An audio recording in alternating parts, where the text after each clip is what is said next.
Hello बच्चों, कैसे हो आप लोग। आपका मोस्ट वेलकम इस मॉडर्न साइंस इंस्टीट्यूट के इस यूट्यूब चैनल पर। और हम लोग अभी तक सारे 10th के 2 से 3 चैप्टर कर चुके हैं और ये नया चैप्टर चल रहा है ट्रिग्नोमेट्री। ठीक है, इसके भी हमारे 2 वीडियो लेक्चर हो चुके हैं और 2 वीडियो लेक्चर में हम लोग ट्रिग्नोमेट्री रेशियोज के बारे में डिस्कशन किए हैं। आज सबसे इम्पोर्टेंट जो पॉइंट है हमारे पास इस ट्रिग्नोमेट्री रेशो का, वो है स्टैंडर्ड एंगल। ठीक है बच्चा, तो स्टैंडर्ड एंगल कैसे फाइंड करते हैं, उनका डेरिवेशन क्या होता है, इस डेरिवेशन के बारे में हम लोग आपको इस पूरे वीडियो लेक्चर में बताएंगे। और इस वीडियो लेक्चर में सिर्फ और सिर्फ हम लोग इस डेरिवेशन के बारे में बात करेंगे। ठीक है, और पूरी ट्रिग्नोमेट्री के जितने भी स्टैंडर्ड एंगल हैं उनकी वैल्यूज़ कैसे डराइव करते हैं, उनको कैसे याद रखते हैं, वो सारे के सारे हम लोग इस वीडियो लेक्चर में आपको डिस्कस करने जा रहे हैं। तो आप लोग बने रहिए, इस पूरे वीडियो लेक्चर को एंड तक देखिए। और जो भी लोग नए हैं वो इस चैनल को सब्सक्राइब करें, शेयर करें अपने फ्रेंड्स के साथ, जिससे उन सबको ज़्यादा से ज़्यादा बेनिफिट हो सके। तो स्टार्ट करते हैं ट्रिग्नोमेट्री के स्टैंडर्ड एंगल के बारे में। ओके, ठीक है। सबसे पहले हम लोग कुछ रिलेशनशिप के बारे में बात करेंगे, जैसे हम लोग लास्ट में देख के गए थे रेसिप्रोकल रिलेशन। ठीक है, तो रेसिप्रोकल जो रिलेशन है वो मैं कुछ कुछ रिलेशन बता के गया था।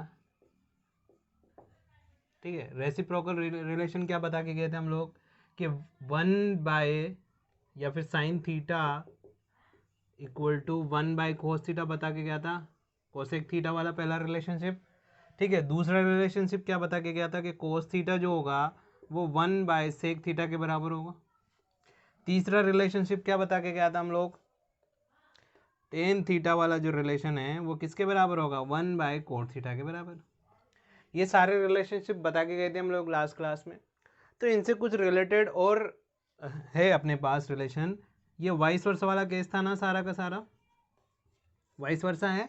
कैसे वाइस वर्सा है, इनका और वाला वर्जन लिखना चाहे तो कोसेक थीटा जो होगा वो किसके बराबर होगा, 1 बाय साइन थीटा के बराबर होगा।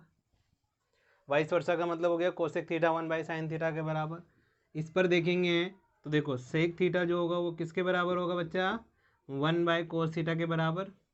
उसी तरह से कोट थीटा जो होगा वो 1 बाय टेन थीटा के बराबर होगा। ये सारे के सारे रिलेशनशिप हम लोग देख के गए थे। तो इन सारे रिलेशनशिप को देखते हुए एक और हमारे पास कंक्लूजन निकल के आता है। कैसे निकल के आता है कि if sign theta into cosec theta वो किसके बराबर होगा, 1 के बराबर होगा। यानी कि कहीं पर हम लोगों को ऐसा दिखाई दे कि sine theta into cosec theta किसके बराबर हो जाएगा, 1 के बराबर। कैसे होगा, देखो इसको समझ लेते हैं एग्जाम्पल की फॉर्म में। Sine theta equal to 1 by cosec theta.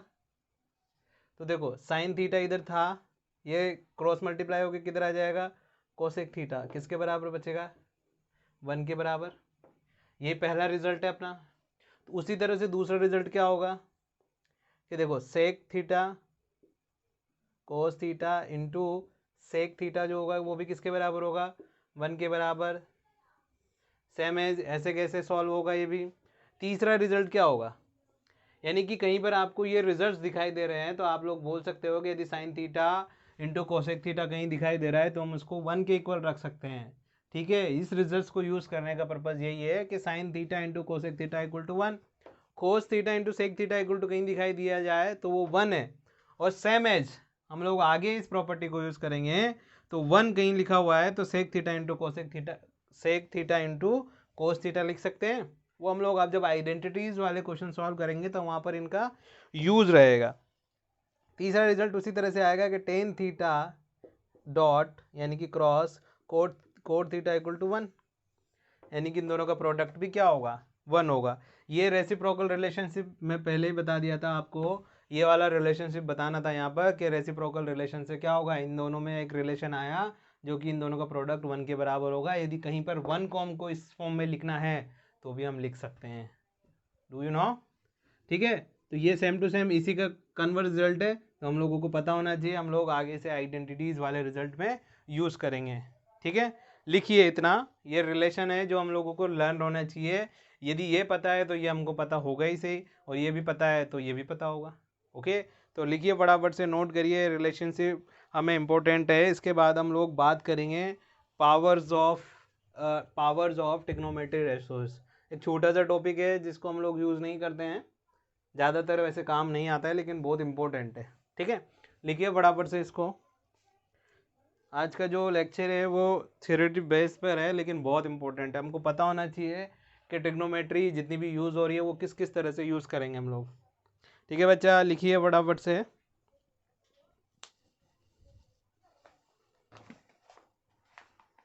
लिख लिया? मिटा दूँ इसको?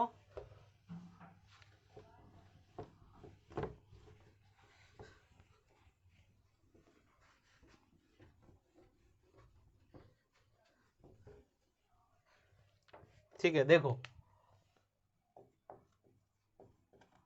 पावर ऑफ टी रेशो यानी कि पावर ऑफ ट्रिग्नोमेट्री रेशो बहुत आसान है। पहला रिजल्ट देखना, साइन स्क्वायर थीटा या साइन थीटा का यदि हम स्क्वायर करते हैं तो उसको ऐसे भी लिखा जा सकता है, साइन स्क्वायर थीटा के बराबर। ठीक है, both are the same thing. उसी तरह से ऐसे लिखा जा सकता है कि यदि कोस थीटा का स्क्वायर है तो उसको कोस स्क्वायर थीटा लिख सकते हैं।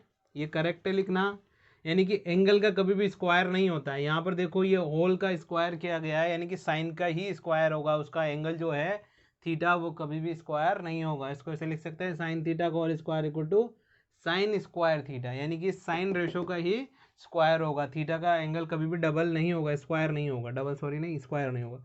उसी तरह से ऐसे रिजल्ट बोलें कि कॉस क्यूब थीटा, यानी कि ये क्या है, कॉस थीटा का होल क्यूब है। डन। या फिर इसको ऐसे भी लिख सकते हैं, कॉस थीटा का होल क्यूब किसके बराबर होगा, कॉस क्यूब थीटा के बराबर होगा। यस और नो?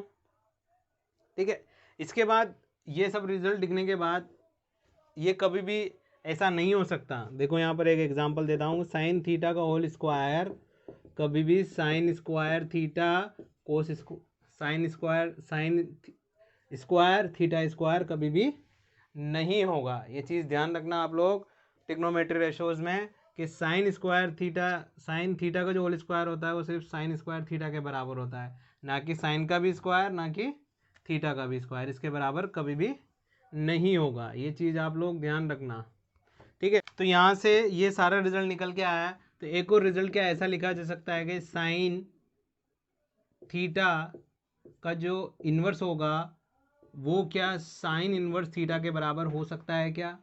जिस तरह से यहाँ पर हम रिजल्ट्स लिख रहे हैं वहाँ पर ऐसा लिख सकते हैं क्या? नहीं लिख सकते हैं, ये बिल्कुल गलत है, क्योंकि इसको साइन इन्वर्स थीटा बोलते हैं, साइन इन्वर्स थीटा, जो कि इसके बराबर कभी भी नहीं होगा। इसका मीनिंग क्या हुआ, 1/sin थीटा 1 है इसका मीनिंग।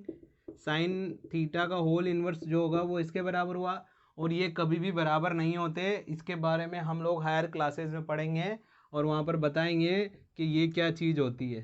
ठीक है, तो एक चीज़ ध्यान रखना कि इन्वर्स वाले केस में कभी भी आप ऐसा नहीं लिख सकते हो। ठीक है बच्चा, एक और रिजल्ट देख लेते हैं।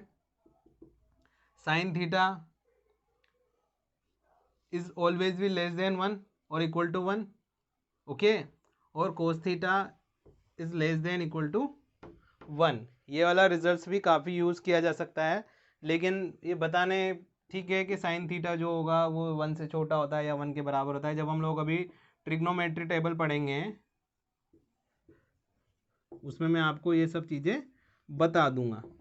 ठीक है, तो यहाँ तक लिखी है, ये इंपॉर्टेंट चीज़ थी कि साइन थीटा का whole inverse sine inverse theta के बराबर कभी भी नहीं होता है, और ये चीज़ होती है। ठीक है, इसको लिखा जा सकता है। ठीक है, लिखे हैं यहाँ तक सब लोग? फटाफट से लिखो और सब लोग। ठीक है ना, लिख लिया? अब देखो ट्रिग्नोमेट्री रेशोज के बारे में, सॉरी ट्रिग्नोमेट्री के जो रेशो है उनके स्टैंडर्ड एंगल के बारे में बात करते हैं। ये सबसे इम्पोर्टेंट है आज के लिए। ये जो सब चीज़ें बताई है मैंने आप लोगों को, ठीक है, वो सब चीज़ें बहुत छोटी छोटी चीज़ें थी जो बता दी। Standard angle of trigonometry ratio. देखो स्टैंडर्ड एंगल से मतलब क्या समझते हो आप? स्टैंडर्ड एंगल होते हैं हमारे पास 0 डिग्री, 30 डिग्री, 60 डिग्री और 90 degree. These are the all standard angle. एक एंगल छूट गया इसमें 45 डिग्री। 45 डिग्री भी एक स्टैंडर्ड एंगल होता है, 60 डिग्री भी एक स्टैंडर्ड एंगल होता है और एक 90 डिग्री भी एक स्टैंडर्ड एंगल होता है। तो ये सारे के सारे 0 degree, 90 degree, 30 degree, 45 degree, 60 degree क्या होते हैं? अपने पास स्टैंडर्ड एंगल होते हैं। अब स्टैंडर्ड एंगल तो होते हैं, लेकिन हम लोग कुछ स्टैंडर्ड एंगल पर बात करेंगे। ठीक है, ये सारे के सारे एंगल कौन कौन से होते हैं? Standard. Which one? 0, 30, 45, 60 degree and 90 degree. ठीक है, अब हम बात करते हैं 45 डिग्री। ठीक है, 45 डिग्री को कैसे प्रूव करते हैं, ये बात करते हैं हम लोग कि 45 डिग्री की वैल्यू कितनी होगी। साइन 45 डिग्री की वैल्यू कितनी होगी, कोस 45 डिग्री की वैल्यू कितनी होगी, टेन 45 डिग्री की वैल्यू कितनी होगी, कोट 45 डिग्री की वैल्यू कितनी होगी, सेक 45 डिग्री की वैल्यू कितनी होगी, कोसेक 45 डिग्री की वैल्यू कितनी होगी। भाई ये तीन भी यदि हमें मिल जाते हैं तो हम इन तीनों का वैल्यूज तो बहुत आसानी से निकाल सकते हैं ना। अभी जस्ट मैंने रेसिप्रोकल रिलेशन बताया आपको। रेसिप्रोकल रिलेशन क्या बोल रहा है कि यदि साइन थीटा आपको पता है तो 1/cos थीटा के बराबर हो, कोसेक थीटा के बराबर होगा। और यदि कोस थीटा पता है तो उसको 1 किसके बराबर बोलेंगे? सेक थीटा के बराबर बोलेंगे। उसी तरह से टेन थीटा पता है तो 1 कौन सा थीटा? Cot theta. यानी कि 45 डिग्री पता है तो कोट 45 निकालना बहुत आसान है। ये रेसिप्रोकल रिलेशन बोल के गया है जस्ट अभी।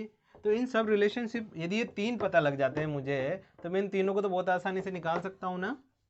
तो यदि तीन भी कैसे निकाला जाए तो उसके लिए हम लोगों को कुछ अजम्पशन लेके चलना पड़ेगा। वो अजम्पशन से हम लोग ट्रायंगल को सॉल्व कर लेंगे। ठीक है ना बच्चा? तो हमने क्या माना? लेट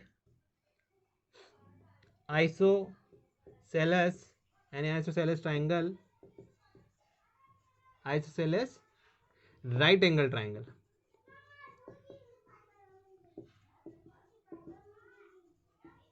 ठीक है,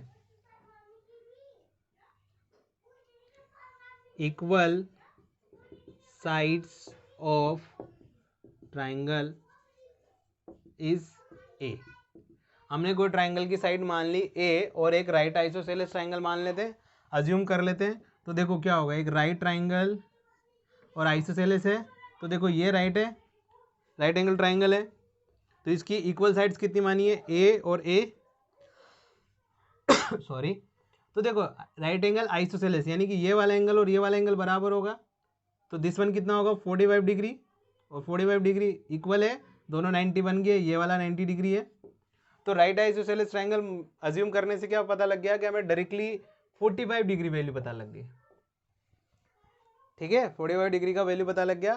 तो ये 45 हो गया। यदि ये ए है, ये भी ए है, तो ये कितना होगा? वैसे तो ये √2a आने वाला है। कैसे आएगा? देखो इसको मान लीजिए a, इसको मान लीजिए b और इसको मान लीजिए c और इसको मिटा दीजिए। कितना आएगा अभी बता देता हूँ। तो देखो AC स्क्वायर हाइपोटेनस का स्क्वायर किसके बराबर होगा? बेस का स्क्वायर प्लस परपेंडिकुलर का स्क्वायर। ठीक है, जिनको ये नहीं पता प्लीज़ आप प्रीवियस वीडियो लेक्चर ज़रूर देखें। ट्रिग्नोमेट्री एक बहुत इंपॉर्टेंट चैप्टर है जिसको हम लोग आगे क्लासेस में बहुत ज़्यादा यूज़ करेंगे। ठीक है, कई बच्चे सोचते हैं कि मुझे तो कॉमर्स लेना है, मुझे क्या करना है जान के। बच्चा ये बहुत इंपॉर्टेंट चैप्टर है, आगे भी इसको पढ़ना है, आपको यूज़ करेगा और ये बहुत सी कॉन्सेप्ट को बहुत आसानी से बना देगा। और यार आप कोई सा भी सब्जेक्ट लीजिए, लेकिन एटलीस्ट आप 10th का जो मार्क्स लाने के लिए जो कंटेंट है वो तो अच्छे से पढ़िएगा ना। तो अच्छे से पढ़ो, हर चैप्टर को डिटेल में पढ़ो, डिस्कस करो, उसके बारे में प्रॉब्लम्स करो। ठीक है, 10th में आप लोग जो चीज़ें पढ़ोगे वो आगे जाके काम आएगी। कोई भी चीज़ पढ़ी हुई बेकार नहीं जाएगी। ठीक है, तो देखो AC square equal to AB square plus BC square.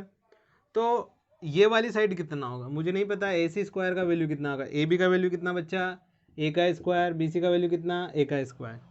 ठीक है, तो देखो 2A square equal to AC square using Pythagoras theorem. ठीक है, तो देखो AC का वैल्यू कितना आ जाएगा? √2A स्क्वायर, यानी कि AC विल बी √2A आने वाला है। यानी कि ये वाली लेंथ कितनी आ गई आपकी 2a।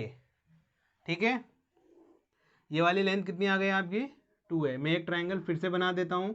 ये a है, दिखने में अनिक, ये a है आपका और ये भी a लेंथ का है।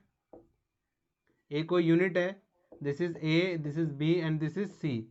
तो ये कितना है आपका √2 है। This one is 45 degree and this one is also 45 degree and this one is 90 degree.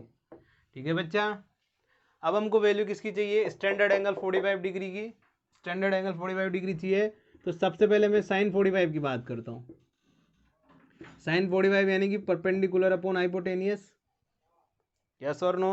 यो आपको पता है सबको, ट्रिग्नोमेट्रिक रेशियोज जो पढ़ाए थे उसमें साइन का एंगल कितना बताया था, साइन क्या बताया था, परपेंडिकुलर अपॉन हाइपोटेनियस। तो साइन 45 यानी कि कोई एक एंगल ले लेते हैं। ठीक है, इस वाले एंगल के लिए बात करेंगे तो ए बी इज परपेंडिकुलर, इसके लिए कोई सा भी एक एंगल ले लीजिए, 45 डिग्री दोनों हैं, तो दोनों 45 डिग्री है। तो देखो इसके लिए परपेंडिकुलर हो गया, तो परपेंडिकुलर कितना हो गया बच्चा ए, और बेस हाइपोटेनियस कितना हो जाएगा आपके लिए √2 इंटू ए। तो ए से ए गया, यानी कि साइन 45 कितना है आपके पास 1/√2, या आपकी साइन 45 डिग्री की वैल्यू आ गई। ठीक है, साइन 45 डिग्री की वैल्यू आ गई। मुझे तो सारे एंगल पता लगने चाहिए ना, हम तो ऐसा जनरल टर्म मान के चले हैं, हम तो एक जनरल ट्राइंगल मान के चले हैं जिससे हमें सारे ट्रिग्नोमेट्रिक रेशियोज मिलने चाहिए स्टैंडर्ड एंगल के लिए। ठीक है, स्पेशली स्टैंडर्ड एंगल 45 डिग्री को डिराइव कर रहे हैं, तो sine cos tan cot sec cosec सारे के सारे एंगल मिलने चाहिए। तो साइन मिल गया, कोस के लिए भी बात कर लेते, कोई प्रॉब्लम नहीं है। कोस कितना होता है, बेस अपॉन हाइपोटेनियस होता है। तो इस एंगल के लिए बात करेंगे तो बेस कौन बच्चा, ये हो जाएगा। हाइपोटेनियस कितना है इसके लिए भी √2a, ए से ए गया तो इट विल बी कोस 45 भी कितना है आपके पास 1/√2। ठीक है, इससे नीचे दिखाई दे रहा है क्या आपको, अभी तो दिखाई दे रहा है। ठीक है ना, अब हम बात करते हैं टेन 45 की। तो this is ten 45 degree. Ten क्या होता है, परपेंडिकुलर अपॉन बेस होता है। तो देखो परपेंडिकुलर कितना ए, बेस भी कितना ए, तो ए अपॉन ए इक्वल टू 1। ठीक है, तो टेन 45 कितना आएगा आपका, टेन 45 डिग्री इक्वल टू 1। ठीक है, टेन 45 डिग्री इक्वल टू 1। ये पीछे दिखाई नहीं दे रहा होगा, शायद नहीं दे रहा है। ठीक है, इसका मतलब यहाँ लिख देते हूँ मैं टेन 45 डिग्री इक्वल टू 1। ठीक है, ये तो वैसे आपको याद ही रख लेना, टेन 45 डिग्री की वैल्यू 1 होती है, बहुत काम आती है। ऐसे याद तो सभी रखना पड़ेगा जितना ज़्यादा याद रख पाओगे उतना ही ज़्यादा आसान होगा। तो देखो टेन 45 परपेंडिकुलर अपॉन बेस, तो परपेंडिकुलर भी ए हुआ, बेस भी ए हुआ, दोनों कैंसिल आउट होकर 1 बना दिया। तो टेन 45 डिग्री की वैल्यू निकाल लेके आ गए हम लोग। उसी तरह से आप सेक की भी निकाल के देखना, टेन की कोट की भी निकाल के देखना, और कोसेक की भी निकाल के देखना। ये ये 45 डिग्री एंगल के लिए हम लोगों को सारे ट्रिग्नोमेट्रिक रेशियोज पता लग गया कि साइन 45 कितना होता है 1/√2, कोस 45 कितना होता है 1/√2। अब क्या साइन 45 कोस 45 बराबर आ गया, तो किसी अनदर एंगल के लिए भी बराबर आएंगे कि ऐसा कोई ज़रूरी नहीं है। यहाँ हमने डराइव किया, अनफॉर्चुनेटली वो दोनों बराबर आ गए, बहुत अच्छी बात है। लेकिन साइन 45 का डिग्री का वैल्यू कितना होता है 1/√2, कोस 45 का भी 1/√2, और टेन 45 कितना हो जाएगा 1। यहाँ दिखाई दे रहा है तो बहुत अच्छी बात है, क्लियरली, नहीं तो मैंने यहाँ लिख दिया है। ठीक है, यानी कि इस तरह से हम लोग 45 डिग्री को डिराइव करते हैं। फटाफट से आप लोग इसको पॉज करके नोट कर लीजिए। ठीक है, और जो भी लोग इस चैनल पर नए हैं वो लोग प्लीज़ सब्सक्राइब जरूर कर दीजिएगा और अपने दोस्तों में भी शेयर कर दिए।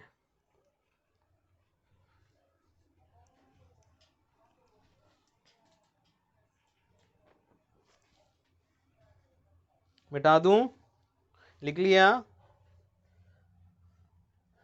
मिटा दे रहा हूँ। ठीक है,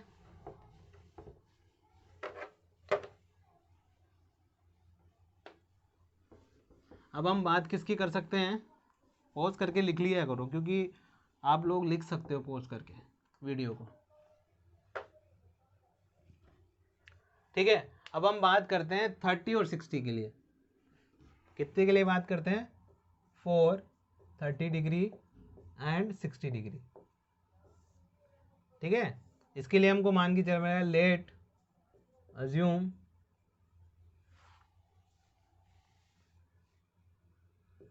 इक्विलेटरल ट्राइंगल। कौन सा ट्राइंगल? Assume equilateral triangle. ठीक है बच्चा, इक्विलेटरल ट्राइंगल लेंगे तो देखो side of triangle is 2a। 2a लेने से फ़ायदा होगा इसलिए हमने 2a ले सकते हैं, चाहो तो आप a भी ले सकते हो, ऐसा कोई ज़रूरी नहीं है, लेकिन स्टैंडर्ड वैल्यू, स्टैंडर्ड मतलब कोई ऐसा कैलकुलेटिव वैल्यू नहीं मिलेगा, इसलिए मैं 2a ले लेता हूँ। ठीक है बच्चा, ऐसा कोई कहीं नहीं लिखा हुआ कि आपको 2a लेना है या a लेना है, आप x भी ले सकते थे पहले वाली साइड, y भी ले सकते थे, मैंने 2a ले लिया। तो देखो ये इक्विलेटरल ट्राइंगल है, और इक्विलेटरल ट्राइंगल के बारे में आपको सबको पता होगा कि ऑल साइड्स आर इक्वल, सबको पता है नहीं है, ऑल एंगल्स आर इक्वल।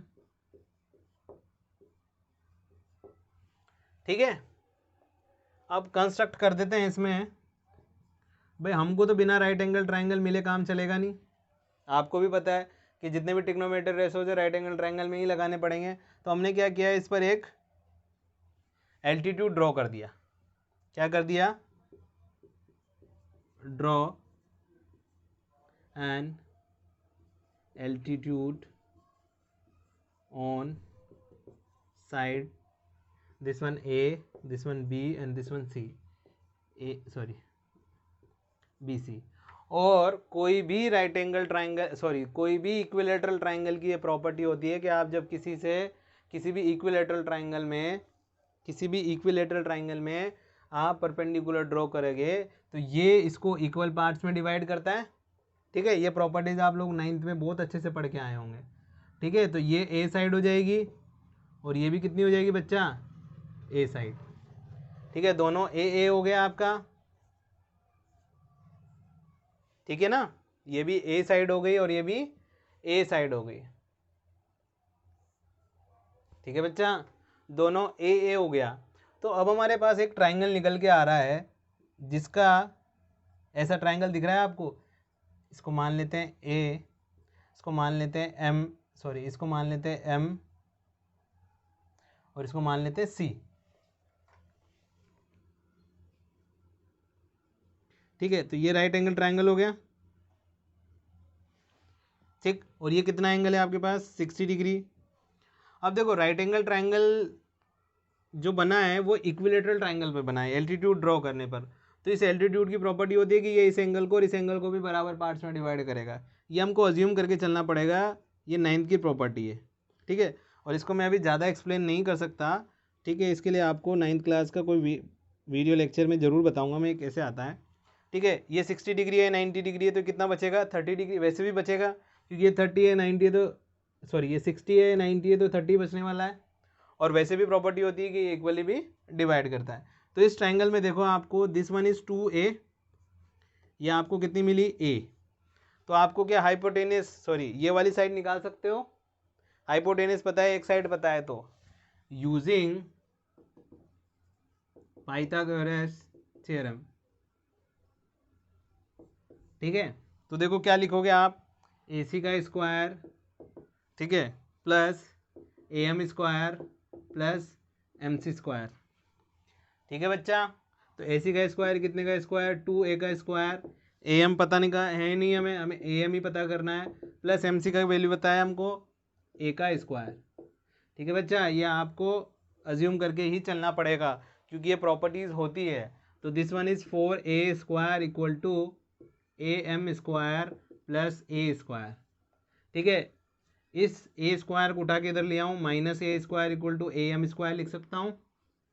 ठीक है ना, तो ये कितना बचेगा? 3A square equal to AM square.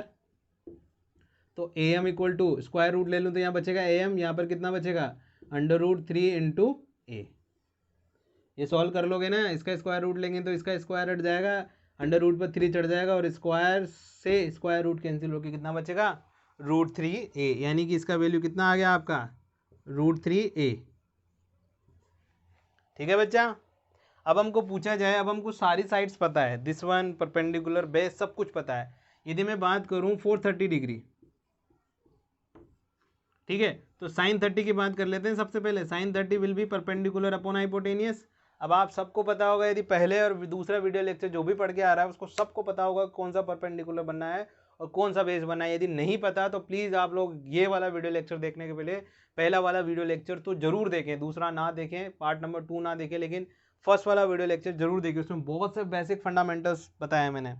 तो देखो 30 के लिख रहे कौन से, ये वाला, ये एंगल, ये सामने वाला परपेंडिकुलर होता है हमेशा, एंगल के सामने वाला परपेंडिकुलर, और एंगल के साथ वाली साइड हमेशा बेस होती है, और 90 के सामने वाले साइड हाइपोटेनियस होता है। तो परपेंडिकुलर कितना होगा, देखो इस 30 डिग्री के लिए बात कर रहे हैं ना, तो परपेंडिकुलर कौन हो गया, ए, और हाइपोटेनियस कौन हो गया, 2a। ए से ए गया तो साइन थीटा बराबर कितना आ गया, sorry sine 30 degree equal to कितना आ गया, 1/2। ठीक है, साइन 30 डिग्री 1/2 आ गया। तो कोस 30 डिग्री कितना आएगा, कोस 30 के बारे में बात कर ले, लिख दूं, दिखाई देगा क्या नीचे आपको, दे जाएगा अभी तो, ओ सॉरी सॉरी सॉरी सॉरी, ठीक है।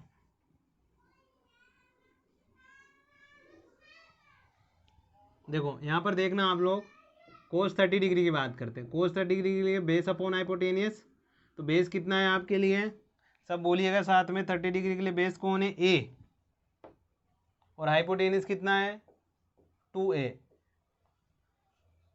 पक्का, बेस अपॉन हाइपोटेनियस होगा तो कोस 30 डिग्री कितना हो जाएगा आपका, बताइएगा मुझे,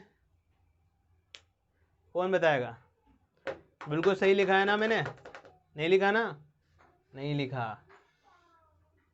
देखो परपेंडिकुलर ए था ना, तो बेस, जो बेस है कोस 30 के लिए बेस तो ये √3 वाला है, तो √3a अपॉन 2a, ठीक है। तो √3/2a लिखा, दिखाई दे रहा है, √3/2a। बेस कौन होगा इस 30 डिग्री के लिए, ये वाला बेस हो जाएगा, तो ये √3a। तो देखो cos 30 डिग्री के लिए बात करेंगे तो a से a कैंसिल हो गया, तो आंसर कितना आया, √3a। This is your cos 30 degree, sorry a नहीं 2, a से a कैंसिल हो गया। तो देखो यहाँ पर साइन 30 का वैल्यू 1/2 है, लेकिन cos 30 का वैल्यू कितना आया, √3/2 है, √3/2, ओके, √3/2 अलग अलग आ गया। अब हम बात कर रहे हैं यदि 60 डिग्री के लिए, आप 10 के लिए निकाल लेना, 10 के लिए कितना होगा 30 डिग्री परपेंडिकुलर, यानी कि a अपॉन √3a, तो कितना हो जाएगा बच्चा, 1/√3 हो जाएगा ना, निकाल देता हूँ। 10 30 degree equal to perpendicular upon base, तो 30 के लिए परपेंडिकुलर कौन है, a है, बेस कौन है, √3a है, तो a से a गया, यानी कि 10 30 की वैल्यू कितनी आ गई आपके पास, 1/√3, ठीक है ना बच्चा, ओके। उसी तरह से हम लोग बात करते हैं यदि 460 डिग्री। अब आपके पास बहुत आसान है आपके लिए 60 निकालना। देखो ये 60 डिग्री का एंगल पता है आप लोगों को, तो साइन 60 की बात करें, साइन 60 मेरे को पता है परपेंडिकुलर अपॉन हाइपोटेनियस, तो कितना परपेंडिकुलर इस 60 के लिए, ये परपेंडिकुलर, हाइपोटेनियस कौन, दिस वन, तो कितना हो गया, √3a upon perpendicular upon hypotenuse, तो हाइपोटेनियस ये ऐसे गया, यानी कि इसको मिटा दूं मैं, तो ये साइन 60 की वैल्यू हो गई आपके लिए, कितनी हो गई आपके लिए, साइन 60 की वैल्यू, दिखाई दे रहा है। उसी तरह से कोस 60 की वैल्यू भी निकाल सकते हैं हम लोग। कोस 60 का मतलब, कोस मतलब बेस अपॉन हाइपोटेनियस, तो दिस वन बेस और दिस वन हाइपोटेनियस, तो देखो कोस 60 मतलब बेस यानी कि a अपॉन हाइपोटेनियस की 2a, a से गया यानी कि कितना बच्चा 1/2a, ठीक है। 10 कितना होगा बच्चा, 10 60 कितना हो जाएगा इसका, 10 60 कौन बताएगा मुझे, 10 का मतलब परपेंडिकुलर 60 डिग्री के सामने परपेंडिकुलर कौन, √3a अपॉन बेस कौन, a, तो a से a गया यानी कि इसको मिटा दूं, यानी कि कितना आ गया, 10 60 कितना आ गया आपका, √3, ठीक है। ये वाला आप लोग खुद से निकाल के देखना, मैंने एक स्पीड से समझा दिया आप लोगों को कैसे निकालते हैं। तो देखो 30 डिग्री की वैल्यूज निकाली, साइन 30 1/2, कोस 30 √3/2, टेन 30 1/√3। उसी तरह से 60 डिग्री निकालना है, तो ये 60 डिग्री वाला पोर्शन भी हम लोगों ने निकाल दिया। ठीक है ना बच्चा, डन। ओके, हमको रिक्वायर्ड था 30 डिग्री एंगल और 60 डिग्री एंगल, हमने यूज़ किया एक इक्विलेटरल ट्राइंगल। उस इक्विलेटरल ट्राइंगल की साइड्स 2a मानी। उस इक्विलेटरल ट्राइंगल में हमने क्या किया, एक एल्टीट्यूड ड्रॉ किया। क्या किया, एक एल्टीट्यूड ड्रॉ किया। एल्टीट्यूड की प्रॉपर्टी होती है साइड्स को इक्वल पार्ट्स में डिवाइड कर देता है और एंगल्स को भी। ठीक है, लेकिन हम लोग एक ही प्रॉपर्टी यूज़ भी लेंगे तब भी दूसरा हमें पता लग जाएगा। 90, 60, 150 और ये 30 बचेगा। तो ये बना दिया हमने एक ट्राइंगल। इसकी सारी साइड्स निकाल दी कि क्या कौन कौन सी साइड्स होगी। ओके, ठीक है बच्चा।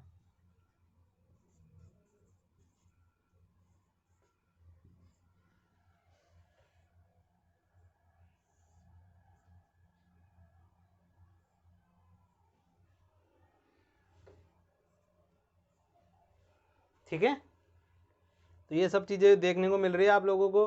तो ये सब चीज़ें देखने को मिली और ये तो हमने यूज़ किया इस ट्राइंगल का और सारी की सारी वैल्यूज़ निकाल दी। सारी वैल्यू निकाल दी और आपके सामने सारे ट्रिग्नोमेट्री स्टैंडर्ड एंगल पता लग गया। हमको 45 पता लग गया, हमको 60 डिग्री पता लग गया, हमको 30 डिग्री पता लग गया। ठीक है, इनको आगे यूज़ करेंगे हम लोग। हमें डायरेक्टली ये वैल्यूज़ भी पता होगी इनकी, हम बताएंगे कैसे लर्न रखनी है आपको वैल्यूज़। तो फटाफट से इतना सारा नोट करो, फटाफट से पोस्ट करो। बाकी के जो 3 ट्रिग्नोमेट्री रेशोज़ हैं 30 डिग्री के वो आपको निकालने हैं, बाकी के 60 डिग्री के भी आप ही को निकालने हैं। अब आपको ट्रायंगल मिल चुका है, आप लोग निकाल सकते हो। फटाफट से लिखो, फटाफट से पॉज करके।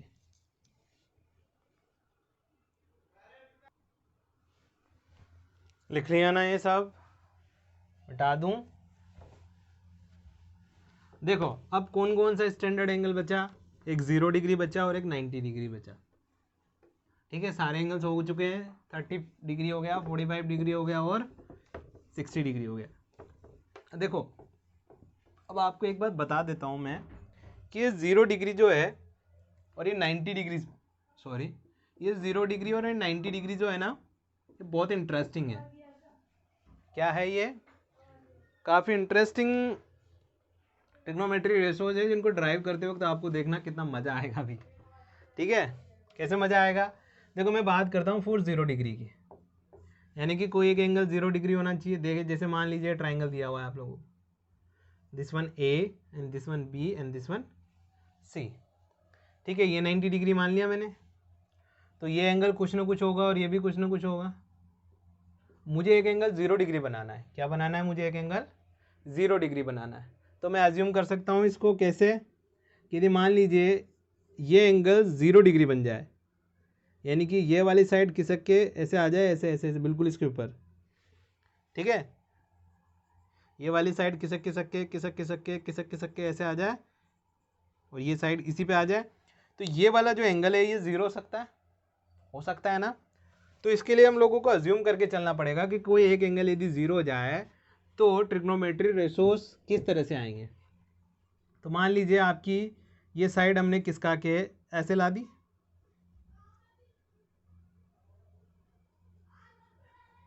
तो ये वाला एंगल छोटा हो गया इससे, हुआ कि नहीं हुआ बच्चा। फिर से हमने इसको फर्दर एक्सीड किया, तो आपका तो ये साइड था, अब ये हो गया। ठीक है, पागलपंती हो गई। ठीक है ना बच्चा, ना पागलपंती कर रहे हैं, इसमें कर रहे हैं पागलपंती। तो ये वाली साइड भी छोटी हो गई, ये एंगल और छोटा हो गया। यदि मैं ऐसे ही इसको चलाता जाऊं तो मुझको क्या मिलेगा देखने को, कि ये वाली साइड इस पर आ गई। ये वाली साइड किस पर आ गई, ये angle A side A B C. तो एंगल ए कितना हो गया अब आपके लिए, 0 डिग्री हो गया। पहले एंगल ए कुछ था, ऐसे हमने इसको ऐसे कंप्रेस करते गए, इस साइड को ऐसे कंप्रेस करते गए। ठीक है, इस साइड को ऐसे कंप्रेस करते गए, तो ये वाली साइड छोटी होती चली जाएगी। भाई ये वाला एंगल इस तरह से है तो ये वाली साइड छोटी होती चली जाएगी। ये वाली साइड भी छोटी होगी ना। जैसे मान लीजिए अब साइड यहाँ ही रही या नहीं रही, साइड तो सिर्फ यहाँ तक रह गई अब। ठीक है बच्चा, इस वाले में देखो ये साइड बस इतनी सी रह गई। ठीक है, इस वाले में देखो ये साइड पूरी कैसी हो गई, ऐसी हो गई। ठीक है बच्चा, यानी कि देखो एंगल ए 0 हो गया तो उस केस में क्या हुआ, आपका AC साइड जो हो गया वो किसके बराबर हो गया, AB के बराबर हो गया। अज्यूम करके चलेंगे AC किसके बराबर हो गया, AB के बराबर हो गया, और CB का जो है कोई एग्जिस्टेंस नहीं रहा, CB इक्वल टू 0 हो गया। ठीक है, तो यदि मुझे साइन 0 की वैल्यू पता करनी हो, यहाँ देखो साइन 0 की वैल्यू पता करनी हो तो एंगल ए की बात कर रहे हैं हम लोग। एंगल ए के लिए परपेंडिकुलर का वैल्यू कितना हो गया, ये एंगल ए था, एंगल ए इस कंडीशन पर आते आते आते आते यहाँ पर आते आते क्या हो गया, कंप्रेस करते करते, देखो कैसे कंप्रेस किया, ऐसे देखना फिर से मैं एक बार और समझा देता हूँ। ये एंगल ए था, ये बी एंगल था और ये सी एंगल था। इस साइड को आपने क्या किया, ऐसे दबाते गए। ठीक है, इस साइड को कैसे करते गए, ऐसे दबाते गए दबाते गए दबाते गए, तो ये वाली साइड जो कम छोटी होती गई छोटी होती गई छोटी होती गई, ऐसे छोटी होती गई, ये वाली साइड ऐसे चलती गई, ऐसे ऐसे चलती गई, ऐसे चलती गई और ऐसे चलती गई। एंगल इधर देखो 0 होता जा रहा है, एंगल इस साइड पर क्या हो रहा है, 0 हो रहा है, एंगल इस साइड पर 0 हो रहा है, और फाइनली क्या हो गया, देखो एंगल 0 हो गया और वो ऊपर वाली साइड गायब हो गई। ठीक है, तो यानी कि CB क्या हो गया आपका, इस केस में CB हो गया 0। ठीक है ना बच्चा, AC जो है वो AB के बराबर हो गई, AC जो है क्या हो गया, AB के बराबर हो गया, और CB क्या हो गया, 0 हो गया। ठीक है, साइड को कंप्रेस करते गए कंप्रेस करते गए कंप्रेस करते गए कंप्रेस करते गए, तो कंप्रेस करते गए तो क्या हुआ, आपके पास क्या मिला आपको, एंगल 0 हो गया, और AC जो है वो AB के बराबर हो गई, और CB क्या हो गई, 0 हो गई। तभी ये 0 हो जाएगी साइड, ये वाली साइड 0 होगी, तभी ये एंगल 0 हो सकता है, अदरवाइज पॉसिबल नहीं है। तो साइन 0 यानी कि परपेंडिकुलर अपॉन हाइपोटेनियस। तो देखो एंगल ए के लिए परपेंडिकुलर कौन, CB, तो CB को कंप्रेस करते करते कितना कर दिया हमने, 0। हाइपोटेनियस किसके बराबर हो गया, किसी के भी बराबर हो, हाइपोटेनियस मतलब नहीं है, हाइपोटेनियस किसके बराबर हो गया, AB के बराबर। तो साइन 0 का वैल्यू कितना आ गया बच्चा, 0। साइन 0 डिग्री कितना आ गया आपके पास, यानी कि साइन 0 का वैल्यू कितना होता है, साइन 0। उसी तरह से कोस 0 निकालूं तो कितना होगा, देखो इस एंगल के लिए ये बेस है और हाइपोटेनियस निकालना है आपको। ठीक है, तो देखो बेस किसके बराबर हो गया आपका, देखो बेस कौन लिखोगे आप, AB लिखोगे, और हाइपोटेनियस क्या लिखोगे आप, AC लिखोगे ना, AB अपॉन AC लिखोगे। फाइनली जब ये 0 डिग्री बना, फाइनली ये जब 0 डिग्री बना तो ये इस तरह से दिखाई दे रहा है आपको, सिर्फ AB एंड C। ठीक है, आपको सिर्फ ये इस तरह से दिखाई दे रहा है, क्योंकि ये वाला एंगल 0 डिग्री हो चुका है। ये वाला एंगल कब 0 होगा, जब AB AC के बराबर हो गया और CB क्या हो गया, 0 हो गया। तो देखो परपेंडिकुलर सॉरी कोस 0 डिग्री में बेस कौन, AB, तो AB का वैल्यू AB रहेगा। हाइपोटेनियस AC था, वो किसके बराबर हो गया, AB के बराबर। तो AC भी किसके बराबर हो गया, AB के बराबर। तो AB equal to cancel out हो गया, और कोस 0 किसके बराबर हो गया, 1 के बराबर। ये आपका कोस का वैल्यूज आएगा। ठीक है, यानी कि साइन 0 0 होता है, कोस 0 1 होता है। उसी तरह से टेन 0 की वैल्यू पता करेंगे तो क्या होगा, कोस अपॉन साइन होता है ना, यहीं से लिख देते हैं, कोस upon sine it will be 0। Ten 0 किसके बराबर हो गया बच्चा, 0 के बराबर हो गया। ठीक है, ये बहुत इंटरेस्टिंग है और बहुत बेवकूफ़ भरा सा भी है, इंटरेस्टिंग भी बोल सकते हैं, बहुत बेवकूफ़ भरा सा भी बोल सकते हैं। इसको हमको अजम्पशन लेके चलना पड़ता है, और ये इस तरह से होता है। वैसे आपके लिए ये ज़्यादा इंपॉर्टेंट है, ये लर्न होना ज़्यादा इंपॉर्टेंट है कि कोस 0 के बराबर, सॉरी साइन 0 0 के बराबर, कोस 0 1 के बराबर, और टेन 0 कितना होता है, 0 हो जाता है। ठीक है बच्चा, लिख लो इसको। 90s की बात कर लें हम लोग, 90s वाले के लिए लिख लिया आपने सारा, मिटा दूँ, मिटा दे रहा हूँ मैं, पोज करके लिख लो आप लोग।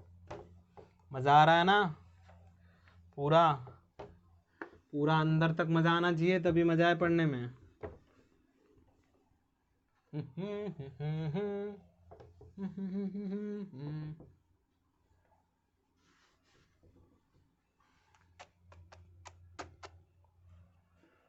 ला ला ला ला ला ला ला 90 डिग्री। ठीक है, अब 90 के लिए भी कुछ एंगल मान लेते हैं ऐसे, A, this is B and this is C। मुझे ये वाला एंगल 90 चाहिए, ये वाला एंगल मान लेते हैं हम, एंगल A पे बात करते हैं। तो ये तो 90 है, हम इस पे तो कभी बात ही नहीं करते। हमको ये वाला एंगल चाहिए तो हम क्या करेंगे, इस ट्राइंगल को इस तरह से कंप्रेस करेंगे। किस तरह से, इसको उठा के ऐसे ले आएंगे। ठीक है बच्चा, ये वाला एंगल छोटा होता जाएगा और ये वाला एंगल बड़ा होता जा रहा है ना, बड़ा होता हुआ। तो इसको इस तरह से कंप्रेस करेंगे। पहले कैसे कंप्रेस किया था, ऐसे, पहले ऐसे कंप्रेस किया था ना, ऐसे। अब इस बार कैसे कंप्रेस करेंगे इसको, ऐसे। कैसे कंप्रेस करेंगे, देखो इधर दिखाई नहीं दे रहा। ये वाली जो साइड है इसको ऐसे कंप्रेस करते जाएं, ऐसे कंप्रेस करते जाएं, ऐसे कंप्रेस करते जाएं, तो ये वाला जो एंगल है, ये वाला एंगल, ये 90 की तरफ जा रहा है, ये 90 की तरफ जा रहा है। तो ये वाला साइड जब ऐसे आ जाएगा ऐसे, तो ये और बड़ा हो गया। तो ये बिल्कुल यहाँ पर आ जाएगा, जब इस वाली लाइन पर आ जाएगा, यानी कि ये वाली लाइन ख़त्म हो जाएगी, ये वाली लाइन ज़ीरो हो जाएगी। ये वाली लेंथ जो है ये तो हो गई ज़ीरो के बराबर, और ये वाली जो लेंथ थी वो चिपक के यहाँ आ गई। ठीक है, तो उस केस में क्या होगा, ये एंगल ए 90 डिग्री हो जाएगा। ठीक है ना बच्चा। तो इसको इस तरह से कंप्रेस कर रहे हैं कि ये अब यहाँ पर आ गया ए बी एंड सी। ठीक है, फर्दर फिर से इंट्रेस इसमें कंप्रेस करेंगे तो क्या होगा, देखो आपका साइड,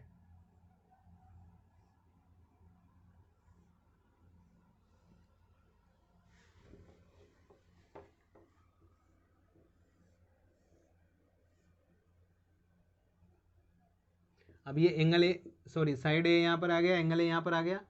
ठीक है बच्चा, तो ये खिसकता हुआ जा रहा है। ये पहले वाला ट्राइंगल है जो डॉटेड है, ये स्टार्टिंग में जो ट्राइंगल था वो वाला ट्राइंगल है। ठीक है, अब ये वाला देखना है यहाँ पर,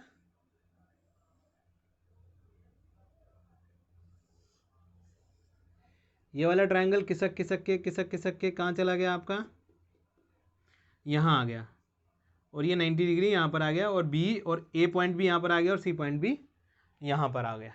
ठीक है, ये वाला ट्राइंगल ख़त्म हो गया, ऐसे कंप्रेस होता गया ये वाला ट्राइंगल। देखो फिर से समझा दे रहा हूँ मैं, ये वाला ट्राइंगल जो बना हुआ था ऐसे, ठीक है, इसको ऐसे स्टिक किया मैंने, ऐसे घुमाता गया घुमाता गया घुमाता गया घुमाता गया, यानी कि इधर से सब कुछ खत्म होता जा रहा है, इधर से सब कुछ खत्म होता जा रहा है, नीचे वाली साइड खत्म होती जा रही है, और ये ट्राइंगल ऐसे आ गया। ठीक है बच्चा, तो ये वाला ट्राइंगल ऐसे आ गया, यानी कि ये साइड ज़ीरो हो गई, और ये वाली साइड क्या हो गई, यहाँ की वाली साइड यहाँ आके इस पर चिपक गई। ठीक है, तो देखना यहाँ से क्या समझ में आता है कि बी सी जो है वो ए सी के बराबर हो गई।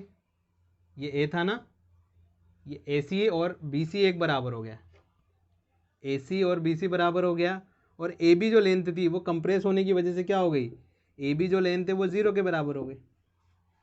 ठीक है बच्चा, ए बी लेंथ वैल्यू कितनी हो गई, ज़ीरो, और बी सी और ए सी बराबर हो गई ना, ए बी वाली कंप्रेस होती गई तो ए बी तो हो गई ज़ीरो, और ए सी और बी सी क्या हो गई आपकी, बराबर हो गई। तो यहाँ पर देखो साइन ज़ीरो की बात करें, सॉरी 90s की बात करें ना, 90s की नहीं 90 डिग्री की, वो वाला 90s में आ गया। ठीक है, साइन 90 यानी कि परपेंडिकुलर अपॉन हाइपोटेनियस। तो देखो इसको ही हमने 90 डिग्री बनाया है, तो इसी के लिए परपेंडिकुलर बात करेंगे कौन, बी सी, और हाइपोटेनियस कौन, ए सी। और आपको पता है कि बी सी और ए सी बराबर हो गया, यानी कि B C upon B C कर सकते हैं, बी सी, तो साइन कितना हो गया, बी सी हो गया, यानी कि कितना हो गया, 1 के बराबर। साइन 90 की डिग्री कितनी आ गई, 1। उसी तरह से कॉस 90 की बात करेंगे तो देखो इस एंगल के लिए बात करेंगे तो ये बेस है और ये हाइपोटेनियस रहेगा, तो बेस कौन होगा बच्चा, ए बी, और हाइपोटेनियस कौन होगा, ए सी। ए बी की वैल्यू 0 अपॉन ए सी, यानी कि कितना आ गया, 0, यानी कि कोस 90 कितना आ गया बच्चा, 0। इन सब में रिलेशन है बच्चा। ठीक है, कितना आ गया, कोस 90 कितना आ गया, 0। उसी तरह से टेन 90 की बात करेंगे तो sine theta upon sine 90 upon कोस 90 लिख सकते हैं, और ये तो है 1, ये है 0, तो टेन 90 की वैल्यू कितनी हो जाएगी आपके पास, अनडिफाइन। 1 अपॉन 0 क्या होता है, अनडिफाइन, यानी कि साइन 90 क्या है, डिफाइन नहीं है। ठीक है बच्चा, इतना समझ में आ रहा है आप लोगों को, इतना समझ में आ रहा है। कोस 90 देखो क्या है, इन सब में एक दूसरे में रिलेशन है। जितने भी अभी तक हम लोगों ने रेशोस पढ़े हैं, साइन 30 कोस 30, साइन 60 कोस 60 साइन 90 कोस 90 कोस 0 साइन 0, ये सारे के सारे जितने भी ट्रिग्नोमेट्री रेशोज हैं इन सब में रिलेशनशिप है और इन सब रिलेशंस को मैं बहुत आसानी से आप लोगों को लर्न करा दूंगा। ट्रिग्नोमेट्री टेबल जब पढ़ेंगे उसके कुछ ट्रिक्स है याद करने के, वो ट्रिक्स याद किया आपने सारी वैल्यूज़ आपको याद हो जाएगी। ठीक है, एक या दो वैल्यूज़ आपको याद करनी पड़ेगी और वो सारी ट्रिग्नोमेट्री रेशोज जो हैं वो मैं नेक्स्ट वीडियो लेक्चर में पढ़ाऊँगा आप लोगों को। ये सिर्फ मैंने डेरिवेशन बताया आप लोगों के लिए। इसके बाद वाले वीडियो लेक्चर में आपको इनके लिए ट्रिक्स भी बताऊंगा कि साइन 0 की वैल्यू कैसे याद करनी है, ट्रिग्नोमेट्री पूरी टेबल कैसे याद करनी है, सारे ट्रिग्नोमेट्री रेशोज की वैल्यू कैसे लर्न की जा सकती है। इस ट्रिग्नोमेट्री रेशो के इस डेरिवेशन वीडियो लेक्चर में सिर्फ इतना ही काफ़ी। मिलते हैं बाकी के नेक्स्ट वीडियो लेक्चर में हम लोग ट्रिक्स के साथ और पूरी ट्रिग्नोमेट्री टेबल के साथ। Okay, thank you.